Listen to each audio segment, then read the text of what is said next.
मुंबई के टाटा इंस्टीट्यूट ने कैंसर की एक ऐसी दवा बनाई है जो दूसरी बार कैंसर होने से रोकेगी। डॉक्टर्स का दावा है कि यह दवा कैंसर के इलाज के साइड इफेक्ट्स को भी काफी हद तक कम कर देती है। फिलहाल एफएसएसएआई से टैबलेट को मंजूरी का इंतजार है। आज हम इसी दवा से कैंसर मरीजों को कितना फायदा होगा ये समझने की कोशिश करेंगे और साथ ही साथ मेडिकल साइंस के लिए ये खोज कितनी बड़ी है ये भी समझेंगे। पहले ये रिपोर्ट देखिए, थोड़ा मोटा मोटा समझिए कि एग्जैक्टली ये दवा का इजाद होना कितना बड़ा ब्रेक थ्रू है, किस तरह से हुई। उसके बाद इसकी डिटेल्स पर चर्चा करेंगे खास मेहमान के साथ।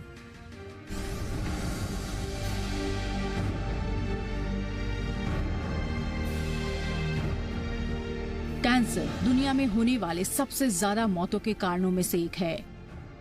इससे जीत पाना बहुत मुश्किल है। हालांकि मेडिकल साइंस में कैंसर के इलाज के कई विकल्प मौजूद हैं, लेकिन पूरी तरह से ठीक हो पाना मुश्किल होता है क्योंकि कैंसर के सेल्स काफी तेजी से फैलते हैं। अगर कैंसर के सेल्स को खत्म कर दिया जाए, फिर भी दोबारा कैंसर होने का खतरा बना रहता है। टाटा मेमोरियल सेंटर के डॉक्टर्स का कहना है कि उन्होंने कैंसर मेटास्टेसिस के लिए एक खास थेरेपी की खोज की है। इस थेरेपी के जरिए दोबारा कैंसर होने के जोखिम को कम किया जा सकता है। शोधकर्ताओं ने इसे न्यूट्रास्यूटिकल थेरेपी का नाम दिया है। इस दवा को कॉपर, अंगूर और बेरीज के प्लांट से तैयार किया गया है।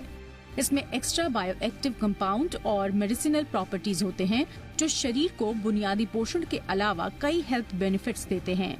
न्यूट्रास्यूटिकल का इस्तेमाल पिछले कुछ वर्षों से कैंसर के मरीजों पर शुरू किया गया है, जिसका रिजल्ट ओरल, ब्लड, ब्रेन और पेट में होने वाले कैंसर में ज्यादा बेहतर रहा है।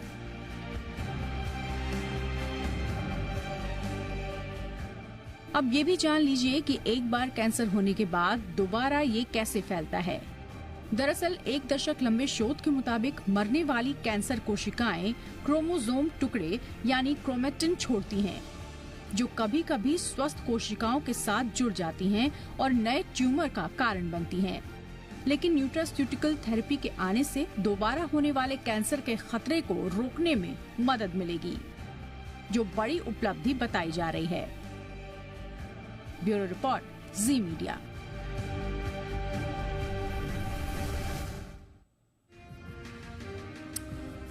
बहुत ही खास मेहमान इस वक्त मेरे साथ जुड़ चुके हैं। डॉक्टर अंशुमान कुमार हैं, सीनियर ऑन्कोलॉजिस्ट हैं। डॉक्टर अंशुमान, बहुत बहुत स्वागत है सर आपका। थोड़ा सा समझाएं सर, ये किस तरह की दवा इन्होंने इजाद की है और किस तरह से ये काम करेगी। जी दीपक साहब, देखिए इसमें ये नॉन एस्टैब्लिश्ड न्यूट्रास्यूटिकल्स होता है रेज़वेट्रॉल, जो आमतौर पे अंगूर के छिलके, खास करके काले अंगूर के छिलके में प्राप्त होता है।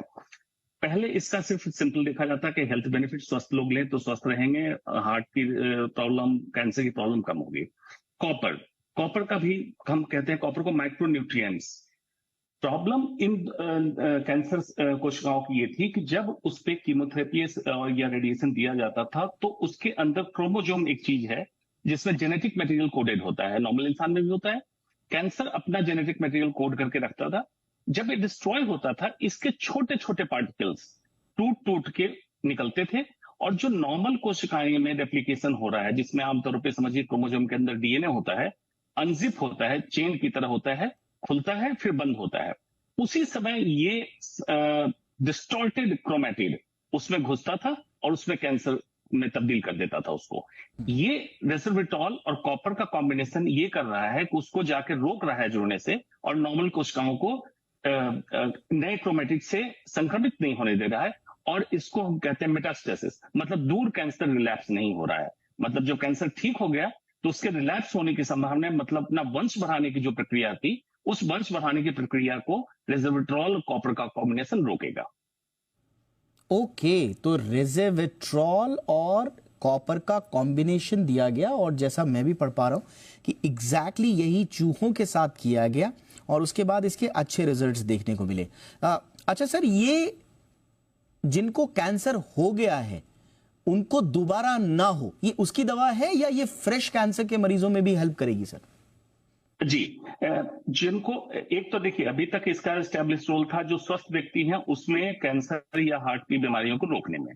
अब जो रिसर्च आया ये है जिनको कैंसर हो गया, उनको इलाज चल रहा है, उस इलाज के साथ इस दवाई को दें तो एक समझिए कि एक ग्रुप ऑफ पेशेंट ऐसे हैं जिसमें सिर्फ एस्टेब्लिश कीमोथेरेपी या रेडियोथेरेपी दी गई, दूसरे ग्रुप में कीमोथेरेपी रेडियोथेरेपी जो भी दिया गया उसके साथ साथ आरक्यू मतलब रिजर्विट्रॉल और कॉपर का कॉम्बिनेशन दिया गया। तो जिसमें दिया गया रिजर्विट्रॉल कॉपर का कॉम्बिनेशन उसमें देखा गया कैंसर के रिलैप्स की संभावना कम हो गई। तो ये दिया जाएगा जब इलाज चल रहा होगा उसी समय, ताकि आगे जाके इसका रिलैप्स ना हो। ओके, तो आप कह रहे हैं कि पहले भी इसका इस्तेमाल किया जाता था कैंसर प्रिवेंशन के लिए हेल्दी लोगों में भी, लेकिन अब दोबारा रोकने के लिए भी हुआ, यानी कि दोनों रूप में एक तरह से इसको कारगर माने। बिल्कुल बिल्कुल, इस तरह से बहुत सारे रिसर्च अभी चल रहे हैं, जैसे हल्दी का रिसर्च है, P53 हाइपरमिथाइलेशन को रिवर्स कर रहा है, तो एस्टैब्लिश कैंसर केसेस में भी कर रहा है और रोकने में तो उसका काम था ही। बेसिकली क्या है कि न्यूट्रास्यूटिकल्स को आमतौर पर जिसको एंटीऑक्सीडेंट, मल्टीविटामिन या माइक्रोन्यूट्रिएंट्स कहते हैं, आमतौर पे डॉक्टर इसके बारे में बहुत ज्यादा तवज्जो नहीं देते हैं। अब रिसर्च सामने आ रहा है कि इसका भी एक अहम रोल है स्वस्थ व्यक्ति में भी और बीमार व्यक्ति में भी। बीमार व्यक्ति में दोबारा न बीमार हो उसमें भी रोल है। इसमें बहुत सारे रिसर्च अब आ रहे हैं। अच्छा, एक सर होता क्या है इस तरह के, ये बड़ा ब्रेक थ्रू है मेडिकल साइंस में और ये बहुत शानदार बात है कि अगर ये दवा इस तरह से कारगर साबित हो रही है और बड़े छोटे छोटे एक्सपेरिमेंट करके इस बड़ी समस्या का हल खोजने में कामयाबी हासिल हुई है। लेकिन होता क्या है सर अक्सर में, जैसे आपने हल्दी का नाम लिया कि भाई वो उसके अंदर कैंसर रोधी गुण होते हैं। अब लोग क्या करते हैं कि हल्दी खाना शुरू कर देंगे, हल्दी गर्म पानी में खाना शुरू कर देंगे। इसी तरह से मेरा अनुमान अपना ये है कि आपने कहा अंगूर, आपने कहा कॉपर, अब उसका एक खास तरह का एक कॉम्बिनेशन है जिसकी जो रेस्वेट्रॉल और कॉपर का जो संयुक्त प्रो ऑक्सीडेंट टैबलेट ये बनाई गई है, तो स्वाभाविक रूप से उसमें काफी काम किया गया होगा। लेकिन लोग इसको इस तरह से ले लेते हैं कि साहब अंगूर खाओ तो कैंसर नहीं होगा, उसके साथ तांबे में उसको डाल के खा लो तो फिर कैंसर नहीं होगा। जरा उन लोगों के लिए भी थोड़ा क्लियर कर दीजिए सर। उसको देखिए, उसको स्यूडो साइंस कहते हैं, क्योंकि ये सारी चीजें तक मौजूद थी हमारे वातावरण में, लेकिन जब तक साइंस तब तक उसको नहीं मानता है जब तक इसको साबित ना कर दे कि 1, 200, 200 लाख लोगों में इसका रिजल्ट एक ही रहा, तब होगा। उसके लिए क्या जरूरी है, इसके कंपोनेंट्स का जानना, इसमें घटक तत्व क्या क्या है, कैसे काम करता है, किस डोज में देना चाहिए, कब देना चाहिए। जैसे हल्दी को दूध में मिला के लेने का कोई रूल नहीं है मेडिकल साइंस के हिसाब से, आपके बायोलिटी के हिसाब से नहीं पहुंचेगा। उसको कैसे देना है, कुरकुमीन एक्सट्रैक्ट करना है, कब देना है, इन सब की एक प्रक्रिया है। तो सिंपली ये कह देना कि कॉपर लेंगे तो लिवर टॉक्सिसिटी होगी। कोविड के टाइम में लोगों ने दालचीनी का बहुत अत्यधिक इस्तेमाल किया, लिवर फेल हुआ, किडनी खराब हुई। तो इसको घरेलू नुस्खा ना समझें, ये प्योर साइंस है, स्यूडो साइंस नहीं बनाए इसको। ये बहुत इंपॉर्टेंट है और मेरा जो आपसे सवाल पूछने का मकसद था वो इस सवाल के जरिए उन लोगों को रिप्रेजेंट करना था जो वाकई में इस तरह की खबर पढ़ते हैं, उसकी मोटी मोटी हेडलाइन वो पढ़ते हैं, साइड में उन्होंने अंगूर पढ़ा, तांबा पढ़ा और फिर शुरू हो गए साहब एसी से अब हम सब ठीक हो जाएंगे, अब हमको कुछ नहीं होगा। और फिर जब तक डॉक्टर के पास पहुंचते हैं तब तक वो एक अजीब से डिनायल मोड में रहते हैं और वो कहते हैं साहब हम तो बड़ा स्वस्थ जीवन जी रहे हैं, जो डॉक्टर साहब ने बताया हम तो वही खा रहे हैं। तो इसलिए ये स्पष्ट करना बेहद जरूरी था। कि कुछ व्यापारी भी इसमें आ जाएंगे जो कहेंगे कि हम ये चीज दे रहे हैं। ऐसे नहीं होता है। कंपोनेंट्स की तैयारी, डोजिंग, ड्यूरेशन और प्रक्रिया, कैसे दवा पहुंचेगी शरीर के अंदर, क्या मुंह से लेने से एब्जॉर्ब होगी, नस में देने से एब्जॉर्ब होगी, जीभ के नीचे एब्जॉर्ब होगी। तो ऐसे इसको इतना लाइटली ना ले, ओवर द काउंटर इस चीज को ना ले। हर चीज का खराबी है, हर चीज के साइड इफेक्ट्स हैं। बहुत बहुत इंपॉर्टेंट बात आपने बोल दी है कि कई लोगों को धंधा चलने लगेगा और आपको मालूम है वो धंधा करने वाले लोग इसी तरह की हेडलाइंस दिखाएंगे कि वहां पर लिखा हुआ होगा अंगूर, वहां पर तांबा लिखा होगा, उसको वो हाईलाइट कर देंगे और फिर बताएंगे देखिए साहब अंगूर और तांबे से मिलकर हमने ये बनाया है, आप ये दवा खा लीजिए आपको कैंसर नहीं होगा। इस तरह के दावे होंगे, नहीं आपको पढ़ना है प्लीज। इस तरह के जब भी मेडिकल ब्रेक थ्रूज हमारे पास आते हैं तो उसके पीछे की ठोस साइंटिफिक रिसर्च होती है, उस रिसर्च का सम्मान कीजिए और सही लोगों तक पहुंचिए, सही रूप में इंफॉर्मेशन को पहुंचाइए, ये बहुत इंपॉर्टेंट है। सर अब ये दवा कब तक मार्केट में उपलब्ध होगी? देखिए अभी जो लेबोरेटरी ट्रायल किया गया है, इसको जो माउस पे आप देखते हैं, तो ट्रायल के फेजेस होते हैं, फेज 1, फेज 2, फेज 3। इसके बाद वॉलंटरी ट्रायल, कुछ कैसे वॉलंटरी ट्रायल टाटा में कर लिया है इन्होंने। उसके बाद लार्ज स्केल ट्रायल, जैसे वैक्सीन में भी समझाने के लिए मैं समझा रहा हूं कि वैक्सीन में लोगों ने सुना था। तो जब लार्ज स्केल ट्रायल आ जाएगा, उसका रिजल्ट दिखाएगा कि इंप्रूवमेंट है, तब जाके इसको परमिशन मिलती है डीजीसीआई से कि अब मार्केट में आप उतार दीजिए इस दवा को। तो लेकिन ट्रायल इतना पुख्ता है कि बहुत ज्यादा समय नहीं लगना चाहिए। मुझे लगता है 6-8 महीने में दवा मार्केट में उतर जाएगी, क्योंकि दोनों कंपोनेंट एस्टेब्लिश कंपोनेंट हैं। सिर्फ इस काम के लिए उतारा जा रहा है, इसके लिए परमिशन की इनको आवश्यकता होगी।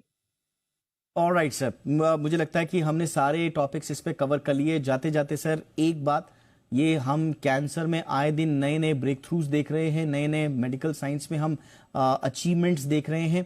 किस दिशा में जा रही है कैंसर से पार पाने में जो हमारी जंग है सर, हम कहां तक पहुंचे हैं, रास्ता कितना बाकी है? बहुत अच्छा पूछा।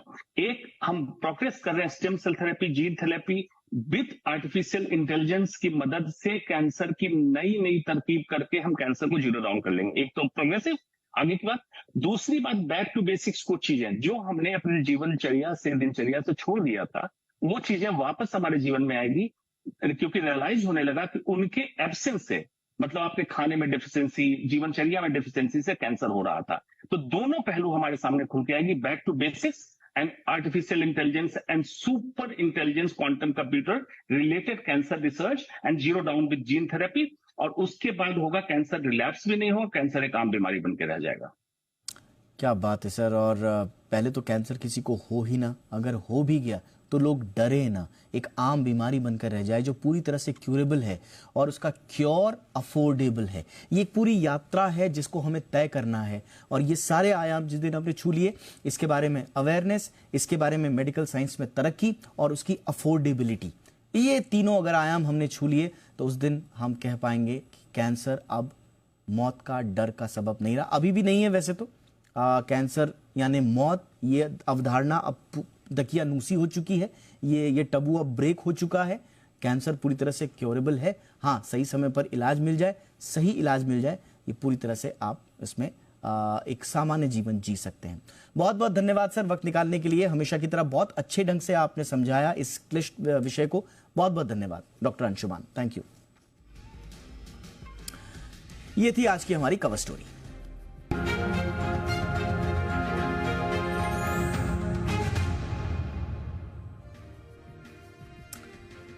एक और कवर स्टोरी है हमारी इसरो के गगनयान मिशन से जुड़ी हुई।